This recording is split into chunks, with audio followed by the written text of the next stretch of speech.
This is the Live Well and Thrive podcast, hosted by Michael Torchia, health and wellness expert. It's time to shape up, America. Hi, it's Mike Torchia, and welcome to Live Well and Thrive. I have a very special guest, Melissa Prophet. She's Hollywood, gold. She's worked with every major star you can ever imagine. She's been in Casino, Goodfellas. She was also on Kojak with Telly Savalas. Then after that, she went behind the camera and really got her name as one of the most powerful producers here in Hollywood and managers. She managed some of the biggest stars in Hollywood. Melissa, welcome to the show. Thank you, Mike. What a great introduction.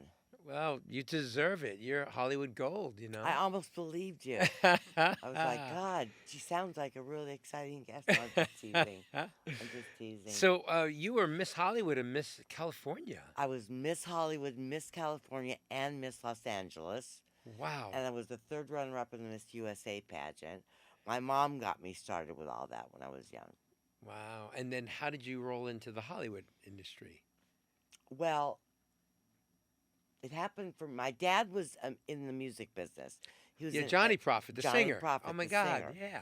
And so I knew a lot about the business from the phone calls that used to happen at the house and just listening and knowing who certain players were. But I got in the business. I went to do a radio show. Do you remember Art LeBeau's on Sunset Strip? Yes. It's where the Comedy Store is now. Yep. But I used to do... I got called to do an interview with Art LeBeau on Sunset, who knew my dad, and I brought a girlfriend of mine who was another beauty queen, and we were Miss San Pedro and Miss Torrance, and literally we're walking out of the interview on Sunset, going down that little side street to get our cars, and we see Kojak come walking up the street, and with his boys, and he had like 5 of them, and they said, "What are you girls doing? Where are you beautiful girls going?" And I go, "We're going home." And he goes, "Oh, no, you're not. You're coming in. You're going to have a drink with me, and we're going to, have a nice night." And, so we went. Because Linda, my girlfriend, the one that I brought with me, knew who Kojak was. I didn't. The Marcus Nelson Murders, the pilot for Kojak, had just aired. So anyway, long story short, he gets us into Art LeBeau's with him, and we sat down, we had a nice night, and then he invited us back to his bungalow on the Universal lot. And we went back. We were very brave little girls. We went back. It was perfectly gentlemanly and nice and all that, except we were all having a couple, drinks. And the next day, I got the call because Telly had asked me if I wanted to work for him as a Girl Friday doing his fan mail. And I was in junior college and at Harvard Junior. And I said, "It sounds good." So he had one of his guys, Vince Conti, call me up and say, "So you want to work for Telly or not?" the next day. And I was like, "Yeah." So I started working for him. I ran his offices for 3 years. Wow, what was that like working with Telly Savalas? It was phenomenal. He looked like an amazing guy. He was the best. He was the best. We'd go to these beautiful dinners every night, and we'd go to Vegas on weekends on the CBS plane, and we would have so much fun. It was really a magical time. Wow. I remember one time there was some talk show host that was saying, "Oh, who started this with the shaved heads?" Telly was the first one, right? First actor that was notable and known to be a sexy guy, even though he had no hair on his head. I know. He was getting fan mail from women from 8 to 80 that loved him, were dying to do anything he wanted, sleep with them, whatever. I would just send back the autographed pictures, and but he was very funny, though. He was truly a little playboy. But he had that natural sense of humor. You could see it. Oh, yeah. And that wit. So sometimes when he did his lines, did he actually ad-lib? Because it looked like it was so natural. It was very natural. He used cue cards. Really? He That's like used cue Alfred cards. Hitchcock. Remember, he used to have. Yeah, our bungalow was right across from. There were 3 bungalows at Universal Studio, the biggest ones. Telly's, which we had a dance studio, all sorts of stuff in there, living rooms, kitchens, bedrooms, and Alfred Hitchcock and Lucille Ball. Those were the 3 on the Universal lot that were the biggest. Did you ever get a chance to meet Lucille Ball? Not at a manicure shop years ago. That's Wow. it. I didn't meet her on the lot. Wow. I was always wondering if she was that funny in person, or was it natural humor like Telly? Yeah, his was a natural, thing. His was a very natural humor. He was great. I mean, he would be like, "Who loves you, baby?" I mean, all that stuff. That was all him. Yeah, it was a great show. Yeah. And now, how did you got into acting after that? Correct?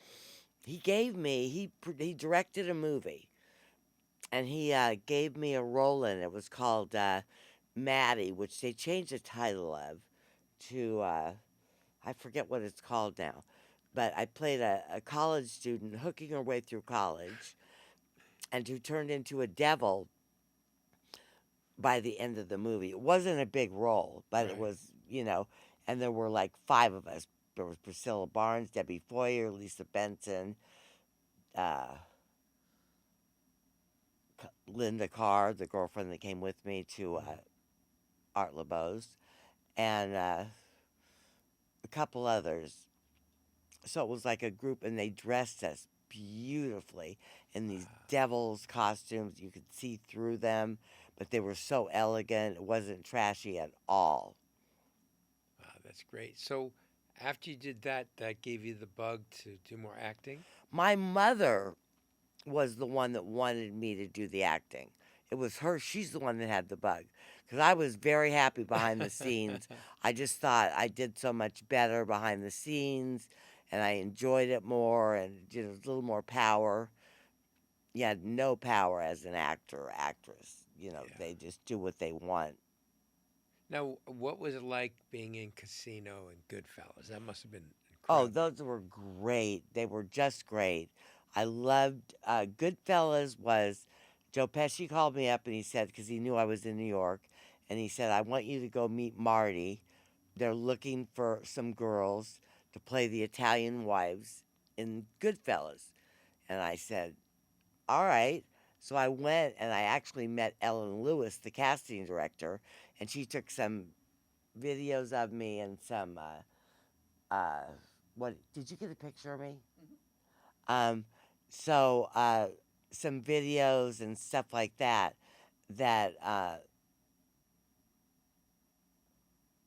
I didn't get to meet Marty. So I go back to LA because I was there working on Revlon deals for clients and all sorts of other stuff and meetings like that were important. And my ex husband was a studio boss, so we had his meetings to deal with.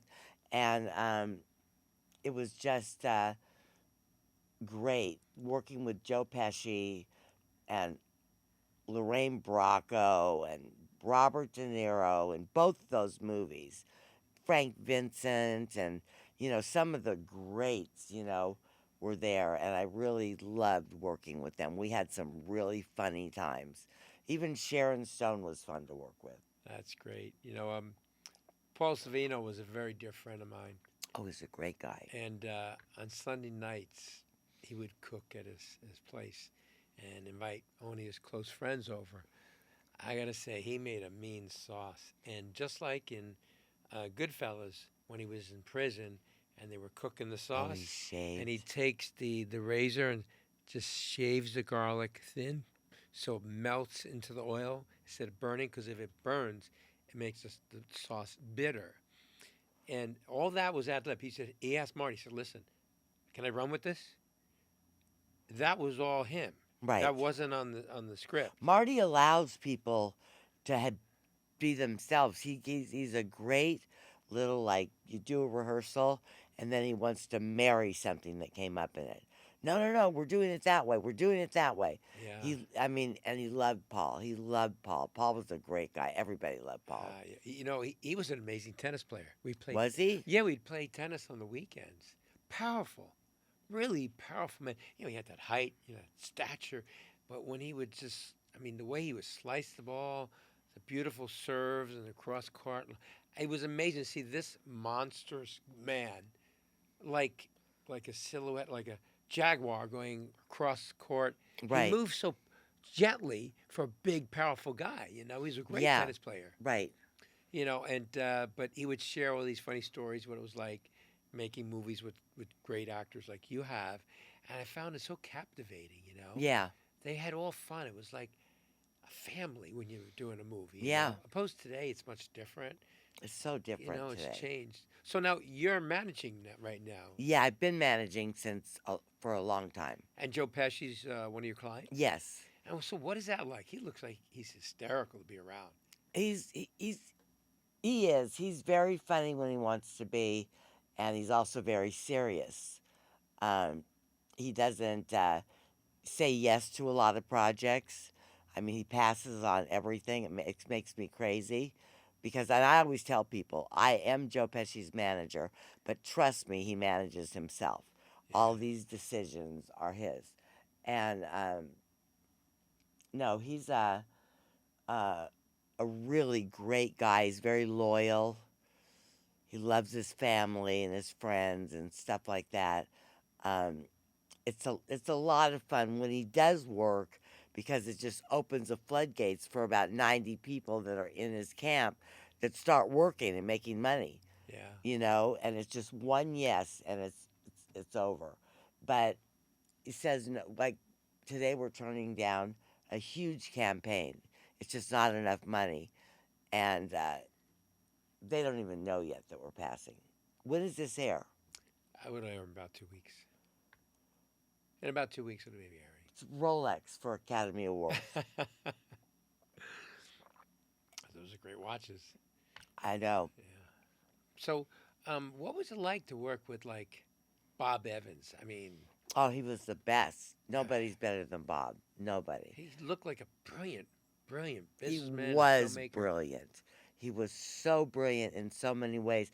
I mean, I miss him so much because there's so many things that come up on a daily basis that I would be like, Evans, you're not going to believe this. Or Evans, what do you think about this? Or Evans, what would you do? Or Evans, these are my two choices. And he would always point me in the right direction.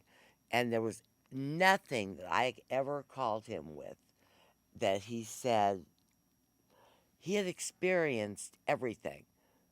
He had experienced every single thing. That there was nothing like these guys asked me if they could use his name on a movie poster for Sundance Film Festival. Just one poster for like a day or two, and that would be it. And we found out that they were using his name in the boiler room. So I had to go and have a big fight with this guy, who I won't mention his name, but he's already been to prison a bunch of times. And I had to go and pull Bob's name off of it, like a bobcat. Get his name off the picture.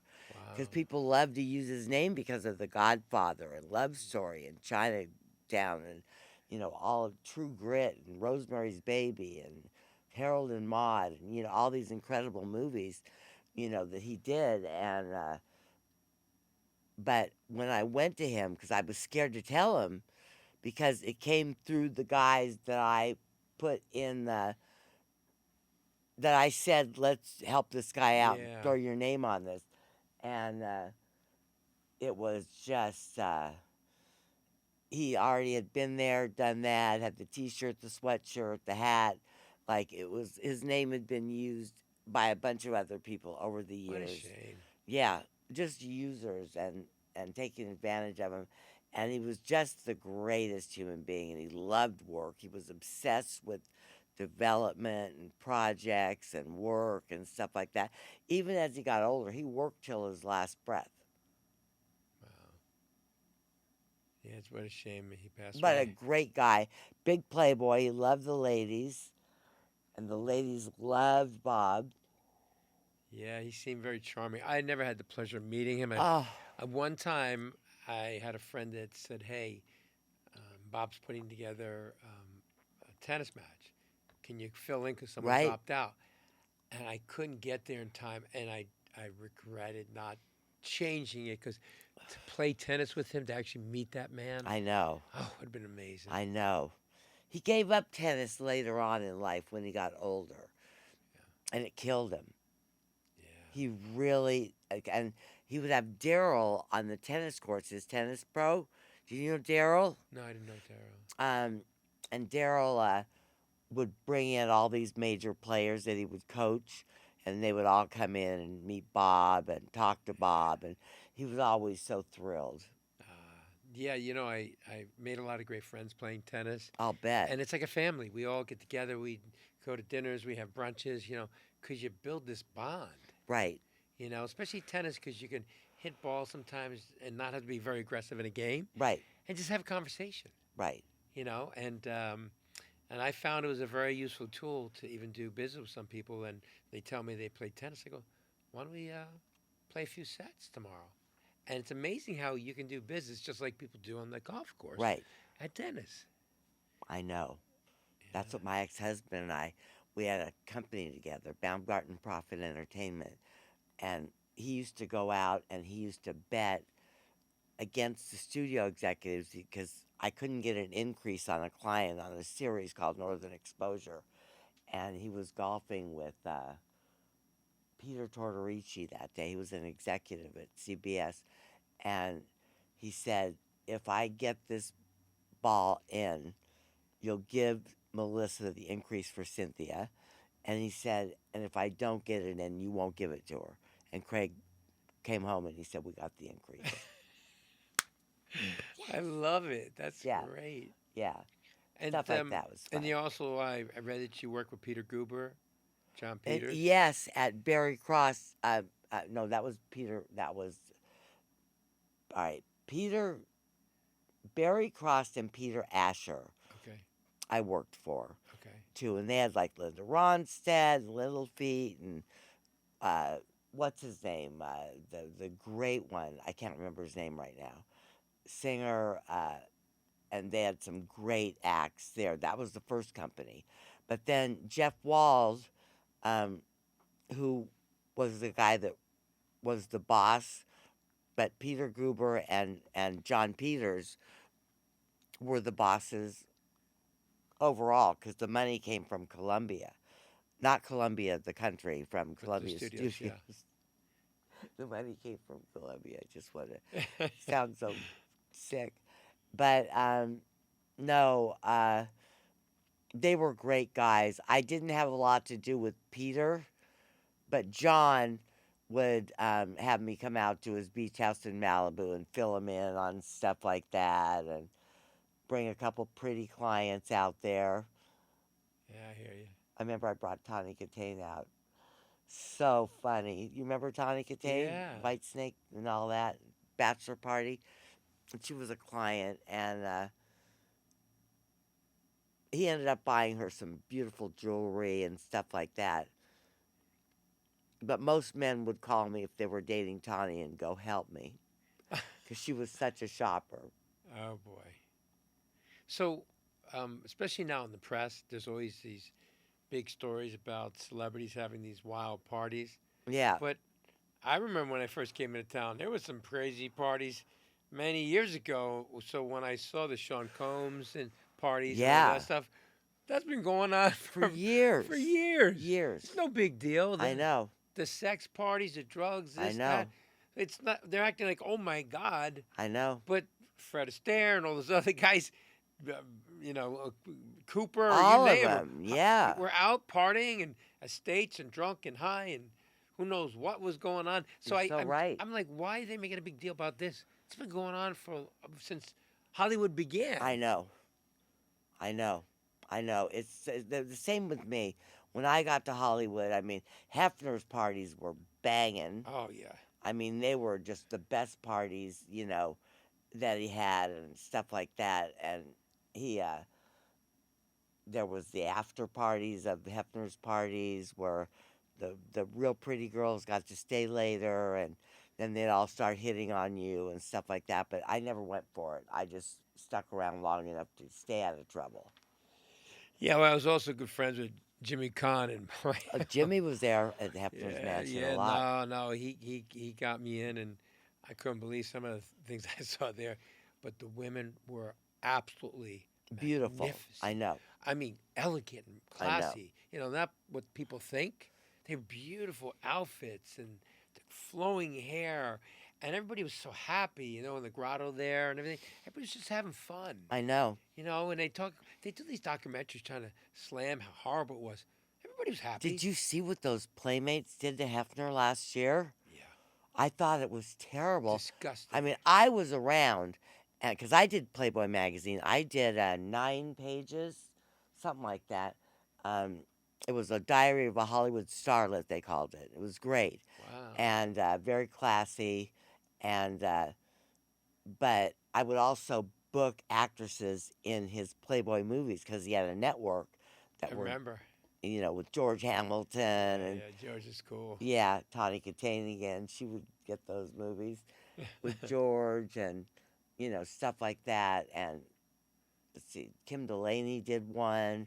A couple of my clients, and yeah, it was just those parties were outrageous, but I was never afraid, and I never felt in fear, or I was getting pressure put on me that I couldn't handle. I never felt like that.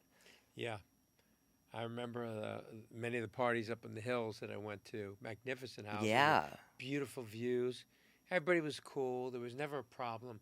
But then again, we didn't have phones with I know. cameras, right? I know. So everything was hush hush. Nobody took a picture back then. No, nobody I cared. don't have any pictures. And even the 80s. You know, I remember when I first came out here and I was bodybuilding. I had won some titles. I And remember. I had longer hair and I was pretty ripped, and big. I was really much bigger. And I was invited to, this producer said, come up to my state. We're having a big party. I want you to meet people. You should meet people. And I said, well, I'm not looking to get into the film industry. I just want to continue a bodybuilding career and go from there, see where it goes. He said, no, you're a natural kid, whatever. So sure enough, I go there. And I said, is there something to drink? Because I was preparing for a show, like water. I don't want to drink alcohol because they had wine in the bar Of and course. stuff. And they said, well, if you go in the kitchen, the refrigerator, they have some bottled water. I said, oh, great. So I go in there, and someone's back was turned to me. I don't know. He was doing something at the counter. He turned around, and it was Rock Hudson. Nice. Rock Hudson. And we started chatting. And he said, my God, you're built, whatever, right? And he hit on me, and I was like, I had no idea this guy was gay, right? Yeah. And God, he was like stalking me. And then the guy gave him my number. He was calling me. Oh, no. And he was calling me at the Gold's Gym where I was training. And I was like, oh my God. But he was relentless, right? Yeah. And I'm a totally straight guy. And I was like, whoa. I know you are. And I came from New York, and I was like, wow. But they're bisexual, they were gay, they were whatever. But everybody got along. Right. Nobody cared who you were or Nobody whatever. cared. Right? Yeah. They make a big deal, this TMZ and all this other stuff. All these people that take pictures outside the restaurant. Who cares?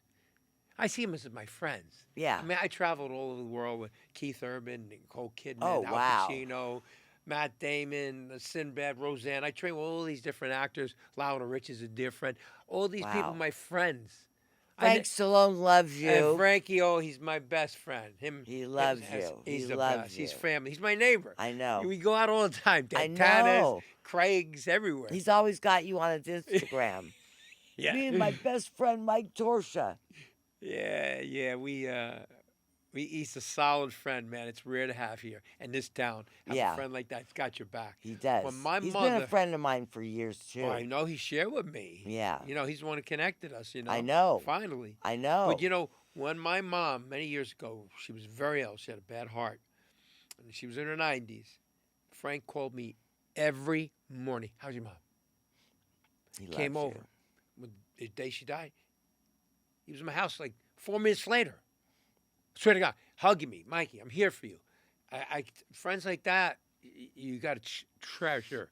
You do. Frank Oh, Stallone just loves you to yeah, pieces. yeah. He's been a good friend. And, Yeah, when his mom passed, I was there. I'll bet. But that's what I love about my relationship with my friends out here. It's tight. It's strong. Right, You know, and I don't care what people say about L.A. Well, maybe you have the same problem in New York or Chicago, whatever. right. But L.A. is just like everywhere else. It's what you make of it. I know. It is.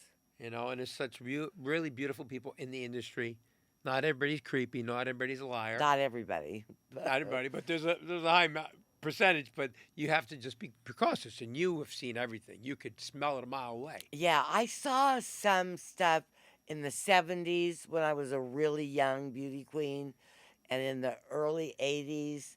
Like, I saw some creepy guys that some, like, girlfriend of mine, I want to fix you up on a blind date, and this and that and the other thing, and they were creepy, but I just got rid of them because I was always tougher than them. Yeah, well, you have to be here. You have to have that alpha energy, Yeah, because sometimes these people could be too forward. yeah. So what are you doing now? Are you producing anything or just doing the management? I've got a couple things in development Good. that we'll see. The writer's strike really slowed us down. We were on a roll, and the writer's strike hit, and then the writers couldn't even meet us for a story meeting or anything, or they would lose their card. And so I've got that, and then the management with the actors, which I keep at a slow pace compared to what I used to do. It used to be I had 20 some odd actors or 30 actors, and I would be servicing that around the clock. But now it's a lot more. I keep it at a good pace. So do you have people sometimes that say, "Hey, I've got this great script, I got funding, but I need to get an actor"? Do you do things like that too? Yeah, Good, because I'll keep you in mind because I have a lot of people that have independent film production companies. They have fully financed, and they say, "Hey, this is a movie. Who do you think would be the best actor for this role?" right, Or I have someone in mind. right. But you know what it's like when you call the agency. Oh, Please, they kill deals. Look at Sly. He dropped CAA, then he dropped UTA. He said, "I get all the offers to me. right, Why am I paying that? Because right, I get the call. I call them." right. He's just going to have his entertainment attorney hold it, Yep, hold the deals together, and yep. negotiate. Why they don't work? They kill deals. That's exactly right. Like, some guy wrote me this morning about another offer for Joe, and he wrote me, and I said, just send me an offer, firm, pay or play, proof of funds, everything. If it's not a studio deal, you have to Yeah. ask for that. And this and that. And he goes, thank you for being so nice to me. He goes, most agents and managers are really mean and stuff like that. And I always take pride in being really nice to people because I know how hard it is to pick up that phone and not be Yeah. afraid and, not be intimidated and stuff like that. So, but it made me feel good because I get acknowledged for that Well, a that's lot. the way you should treat people. Yeah. There's no need to have an attitude or tone. I remember, Nick Valongo. Of course. Okay, so Nicky, as you know, did the Green Book. The Green Book with all Joe those- Cortese, a friend right, of mine. right. Joe's the best. Oh. So Nicky goes, Mikey, listen, I'm having trouble getting hold of Pacino, his agents not getting back to me. I'm doing this movie, That's Amore, romantic comedy. So I said, yeah, That I'll poor talk to him. movie. So, yeah. So I got a Ducati motorcycle, right? Right. And I jump on my bike, I drive over because I wanted to show Al, and to talk to him. So I went over to talk to him about the movie, right? Nick? I went to see Al Pacino. Oh, Pacino. Yeah, Okay. because he lives in Beverly Hills over here. Because I used to train Al years ago. Right. Yeah. So I know him. I see him around all the time. He's always walking around Beverly Hills. He's got his sneakers Yeah. on. He's so funny. He's got black sneakers, black socks on, black dress pants, black Fruit of Loom, a T-shirt and black belt, and that's his workout clothes. And he just walks briskly in Beverly Hills. You can see him walking around Right. the flats, right? How So I nice. went over there. He's such a sweethearted guy. Unfortunately, he had committed to do a movie with what was his name? Johnny Depp was directing about a fashion icon, so he couldn't do it. He felt bad. Right. So So I went back and I told Nick, of course, he couldn't, but thank you very much. He loved Green Book. Al was the nicest, sweetest you could be. But as you know, what happened with the movie, Yeah. the people conned him, pretended they had all the money. They didn't have all the money. It fell apart. Now I know he's still trying to reboot it, and I hope They he came does. to us about Joe about 20 times. Ah, And really? Joe liked the script. He actually liked it. I thought it was funny. Yeah. It was like Moonlight, with Cher, Yeah. right? It was Yeah. romantic comedy. It's funny. It's Italian family, but he's always eating. Yeah.